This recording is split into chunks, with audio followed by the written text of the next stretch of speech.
All right, the last part of this unit is sequences, and we have two different types of sequences. You either have an arithmetic or a geometric sequence. And an arithmetic is found, one of the things is you're going to subtract a couple of the numbers. Okay, so this D is that common difference. And sometimes you can find it where you subtract, you're going to subtract one of the terms and the prior term. So like the second term minus the first term or something, or the 7th minus the 6th, or the 12th minus the 11th, something to that effect. Okay, and it always follows this formula, so you always need to know what the very first term of the whole sequence is, plus then n minus 1. So if you're trying to find the 8th term, you'll need the 7th term to help you out.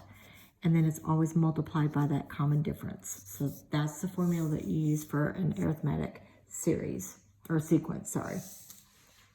So this first thing says, and what this should, the directions for these two should be, find the first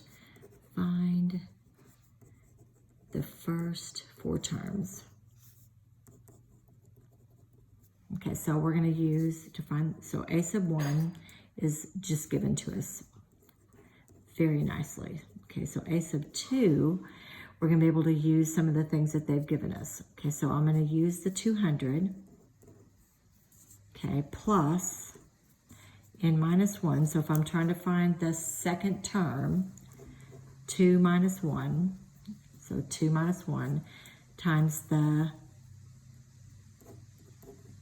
common difference, which is negative 60.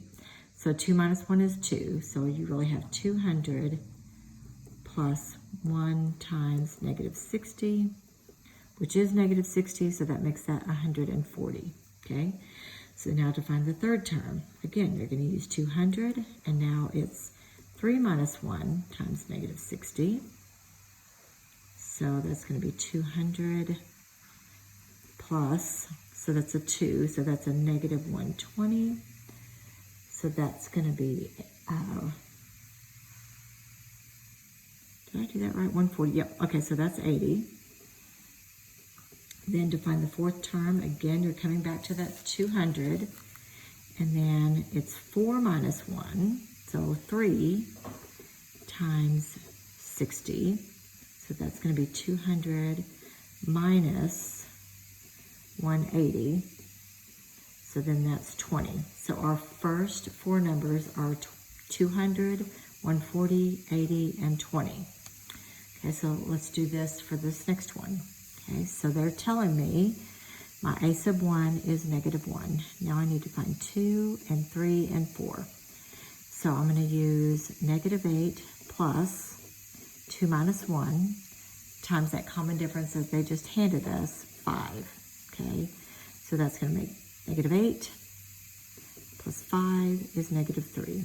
Okay, so then a sub 3, negative 8 plus 3 minus 1 times 5, so that's 2, times 5 is 10, and a negative 8 would make 2, and then the fourth term, negative 8, 4 minus 1 times 5, okay, so that's 3, times 5 is 15, and negative 8 is 7. So your terms are negative 8, of course, negative 3, 2, and 7.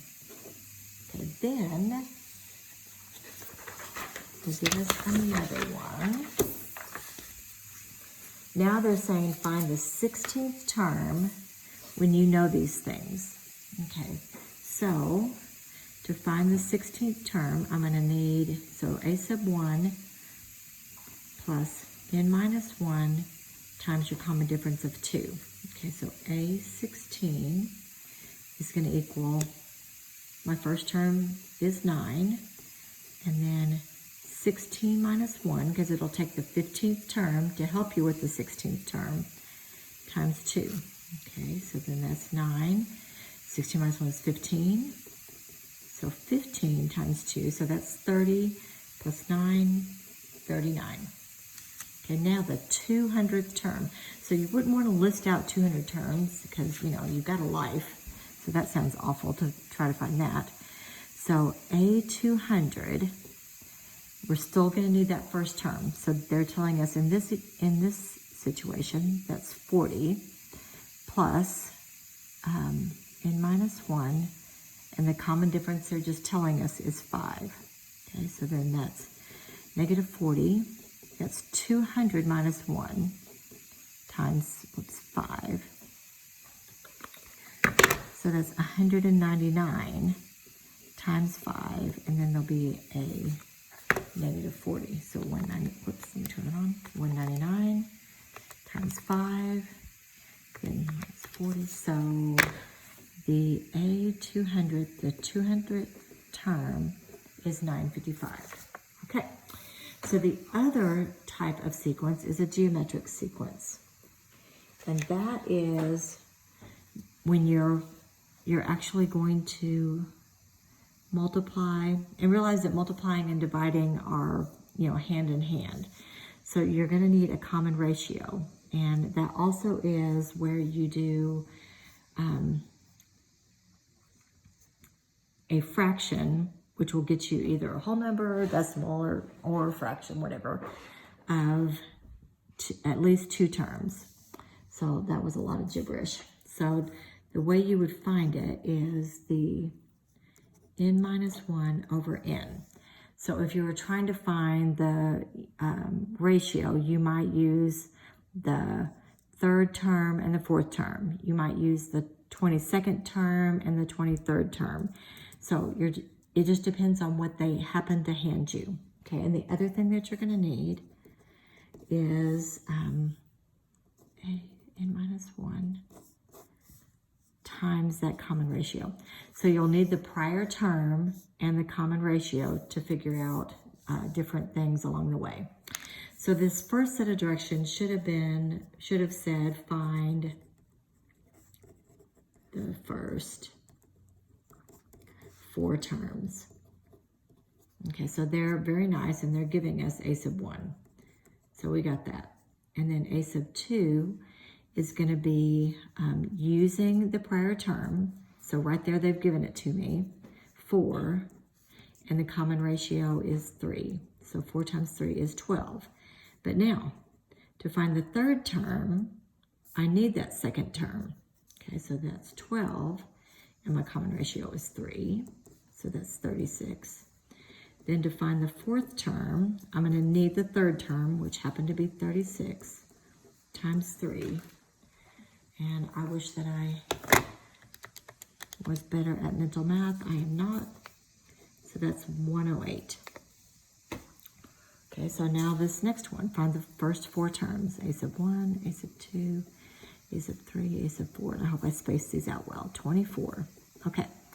So then you're going to need the prior term, which is 24. The common ratio is 1/3. Okay, and I hope that you know that multiplying by 1/3 is the same thing as dividing by 3. So then that makes that the same thing as 24 divided by 3, which is 8. Okay, so now I'm going to need that 8.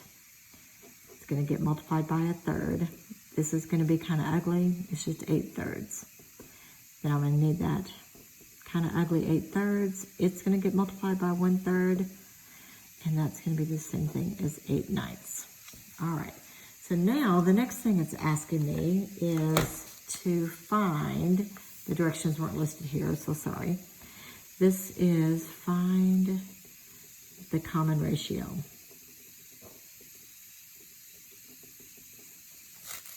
Okay, and that is done by using 2 terms that are like, you know, one right after another.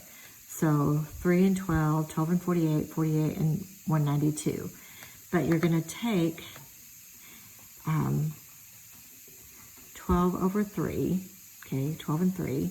Then you would take 48 over 12, and then you would take 192 over 48. And the hope is all 3 of these are going to be the same. So 12 divided by 3, I hope you actually, oops, I hit 13 now. 12 divided by 3, I hope you already knew was 4. Okay, so that equals 4. Okay, then it gets a little, maybe less able to do in your head. 48 divided by 12 is 4. 192 divided by 48, lo and behold, is 4. So it's almost like a little system of checks and balances to make sure that they're really giving you a geometric sequence, because every one of these ought to loop. So 12 over 3 should be the same thing as 48 over 12, should be the same thing as 192 over 48. And it was, so yes, yes, yes, and that tells us that we have a geometric sequence. Okay, so let's see what the next one is. Okay, so you're gonna do 6 over 12, and you're gonna hope that it's the same thing as 3 over 6, and you're gonna hope it's the same thing as 3 halves over 3. Okay, so maybe you can do these in your head. That's 1 half, that's 1 half. This is a little tricky, but to divide two fractions, you basically multiply by the reciprocal. The 3's would cancel, and yes, indeed, 1 half, 1 half, 1 half. So it does check out. Okay, so let's look at the next one. Okay, so I've got negative, positive, negative, positive, negative, positive. Well, that makes me kind of doubt, but there is some trickery involved in here. So 8 over negative 4, because it is going to kind of fall back on the prior number. Then negative 16 over 8, and then it's going to fall back. 32 over that negative 16, and then it falls back one more time. Negative 64 over 32. And what you'll notice is like the negative kind of changes from denominator, numerator, denominator, numerator. But in all these cases, it's a positive divided by a negative or a negative divided by a positive. So I know that all the answers will be negative. Okay, that's a fact. Then 4 goes into 8 2 times, 8 goes into 16 2 times, 16 goes into 32 2 times, 32 goes into 64 2 times. So it checks out. The common ratio is all negative 2. Okay, then the last one in this little scenario is write the first 6 terms of this geometric sequence. Okay, so a sub 1, a sub 2, a sub 3, a sub 4, a sub 5, a sub 6. Okay, so luckily they handed us a sub 1, so that's fantastic. Okay, then your formula is going to work like this. I'm going to need that prior term, so there, I'm going to need 12, and I'm going to multiply it times the common ratio of a half. Okay, so half of 12 is 6. Then I'm going to need that prior term, I need 6. Half of 6 is 3. I'm going to need that prior term. Half of 3 is kind of ugly, 3 halves. Okay, then I'm going to need 3 halves. I need half of that. So multiply across the top, 3. Multiply across the bottom, 4. I'm going to need that prior term. Multiply across the top is 3. Multiply across the bottom is 8. So it's 12, 6, 3, 3 halves, 3 fourths, 3 eighths are the first 6 terms of that geometric sequence.